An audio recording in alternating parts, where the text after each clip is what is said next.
नमस्कार, स्वागत आहे तुमचं निकम दीपा यूट्यूब चॅनलमध्ये. आज आपण झणझणीत असं सुरमईचं कालवण घेऊन आलेले आहे. तेही कमी साहित्यात आणि झटपट अशी ही बनली जाणारी रेसिपी आहे. अगदी 10 मिनिटात मी ही रेसिपी बनवलेली आहे. चला मग व्हिडिओला स्टार्ट करूयात. सर्वात प्रथम मी सुरमई घेतलेली बाजारातून छान अशी कट करून आणलेली आहे. अर्धा किलो ही सुरमईची मच्छी आहे. आता तुम्ही बघू शकता असे छोटे छोटे पीसेस केलेले आहे मी. आता साहित्य बघूयात काय काय लागणार आहेत. अर्धा एक इंच आपल्याला अद्रक घ्यायचं आहे. 3 मोठे कांदे घेतलेले आहेत. अर्धी वाटी खोबऱ्याची घेतलेली आहे आणि थोडंसं लसूण घेतलेलं आहे. इत्यादी साहित्य आपल्याला मच्छीच्या कालवणासाठी लागणार आहेत. सगळ्यात प्रथम आपल्याला मच्छी ती छानपैकी धुवून घ्यायची आहे. आता आपण मसाल्याची तयारी करून घेऊयात. कढई छानपैकी अशी तपवलेली आहे. त्यात आपल्याला थोडंसं असं तेल घालायचं आहे. कांदा पहिले सगळ्यात प्रथम घातलेला आहे मी. गॅस इथं आपल्याला फास्ट करायचा आहे आणि त्यात थोडंसं तेल घालायचं आहे.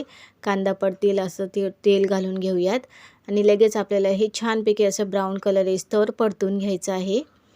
अगदी 3 ते 4 मिनटं असे लागतात हे कांदा परतवायला, म्हणून मी गॅस इथं जरा फास्ट ठेवलेला आहे. तुम्ही बघू शकता थोड्या टायमाने आपले कांद्याचा कलर हा वेगळा झालेला आहे. अगदी असा ब्राऊन कलरसारखा आलेला आहे, पण आपल्याला अजून थोडासा ब्राऊन करायचा आहे कांद्याचा कलरला. तुम्ही बघू शकता थोडंसं असं झालेलं आहे. आता आपण काढून घेऊयात. आता लगेच त्याच तेलामध्ये आपल्याला खोबरं भाजून घ्यायचं आहे. त्यालाही छानपैकी असं खरपूस भाजून घ्यायचं आहे. जास्त जाळायचं नाही आहे. असं थोडंसं असं ब्राऊन कलर येईस्तोवर आपल्याला यालाही भाजून घ्यायचं आहे. सतत इथं हात चालवतच ठेवायचं आहे, कारण की हे खोबरं जे असते ना ते पटकन जळलं जातं, म्हणून सतत हात चालूच ठेवा. आता खोबरं आपलं झालेलं आहे. आता हे वाटणांमध्ये काढून घेऊयात. मिक्सरच्या भांड्यामध्ये मी इथं सगळं टाकून घेतलेलं आहे. थोडेसे असे खडे मसाले घालायचे आहेत आणि वरतून थोडीशी कोथिंबीर देखील घालायची आहे आणि इथं जिरं आणि तीळ आणि बडीशेप हे घातलेलं आहे मी 1 टेबलस्पून असं. त्यानंतर थोडीशी फ्रेश अशी कोथिंबीर घेतलेली आहे. आता हे बंद करून छानपैकी आता आपल्याला याचं वाटण करून घ्यायचं आहे. वाटण आपलं इथं तयार झालेलं आहे. तुम्ही बघू शकता अगदी साध्या सिंपल हे वाटण आहे. आता इथं कढई पुन्हा ठेवायची आहे आपल्याला आणि पुन्हा यात फोडणीसाठी तेल घालायचं आहे. तेल इथं आपण थोडं मच्छी बनवत आहे म्हणून थोडं जास्तच घालायचं आहे तेल.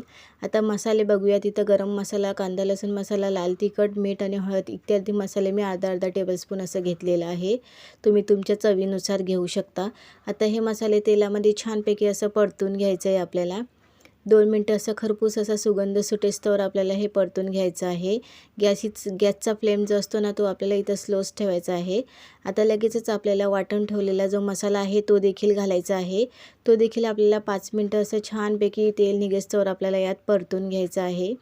झटपट नव्हे तर आपल्याला गॅस इथं स्लोच ठेवायचा आहे, कारण की मसाला हा जळला जातो. जर फास्ट गॅसवर तुम्ही याचं तेल काढायला घेतलं ना तर पटकन हा जळला जातो, म्हणून इथं आपल्याला गॅस स्लोच ठेवायचा आहे. छानपैकी 5 ते 7 मिनटांनी याला देखील छानपैकी असं तरी निघते, कलर निघतो आणि असं साईडला तेल सुटतं. मग समजायचं की आपला हा मसाला झालेला आहे. मी तुम्हाला थोड्या टायमाने दाखवेल असं कसं तेल सुटतं असं. आता मसाल्याचं 5 मिनटानंतर तुम्ही बघू शकता अशा प्रकारे थोडंसं तेल सुटलेलं आहे. अजून 2 ते 3 मिनटं आपल्याला छानपैकी याचं तेल काढून घ्यायचं आहे. तुम्ही बघू शकता आता छानपैकी एक साईडला असं तेल निघालेलं आहे. पूर्ण तेल आता यात मिक्स करून घेऊयात. पूर्ण एकजीव करून घ्यायचा आहे आपल्याला मसाला.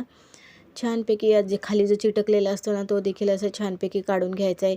पूर्ण मसाला आपला हा तयार झालेला आहे. तुम्ही बघू शकता छानपैकी असं तेल देखील सुटलेलं आहे. आता एक मच्छीचे पीसेस जे असतात ना ते आपल्याला घालून घ्यायचे आहेत यात. छानपैकी आपल्याला हे यात टाकून घ्यायचं आहे. हळूहळू करून मी सगळे असे अर्धा किलो जे मच्छी आहे ती पूर्ण टाकून घेणार आहे. आता मसाल्याला छानपैकी आपल्याला फिरवून घ्यायचं आहे. छान असं फिरवून घेते मी. आता 2 ते 3 मिनटं आपल्याला मसाल्यामध्ये मच्छीला छानपैकी असं फ्राय करून घ्यायचं आहे. पूर्ण असं एकजीव होईस्तोवर फ्राय करायचं आहे. याने काय होतं, आपल्या मसाला जो असतो ना तो पूर्ण मच्छीला लागतो आणि मच्छी खाण्यासाठी खूप अशी टेस्टी देखील लागते आणि खूप टेस्टी लागते आणि लहान मुलं देखील आवडीने खातात. आता 5 मिनटानंतर तुम्ही बघू शकता छानपैकी असं तेल सुटलेलं आहे मसाल्याला. मच्छी ही छानपैकी झालेली आहेत. आता त्याच्यावर आपल्याला थोडंसं इथं पाणी घालायचं आहे. तुम्हाला भाजी जेवढी पातळ हवी आहे ना तेवढी पातळ तुम्ही यात पाणी घालू शकता. मी इथं पाणी असं कोमट करून घेतलेलं आहे आणि कोमटच पाणी यात टाकायचं आहे.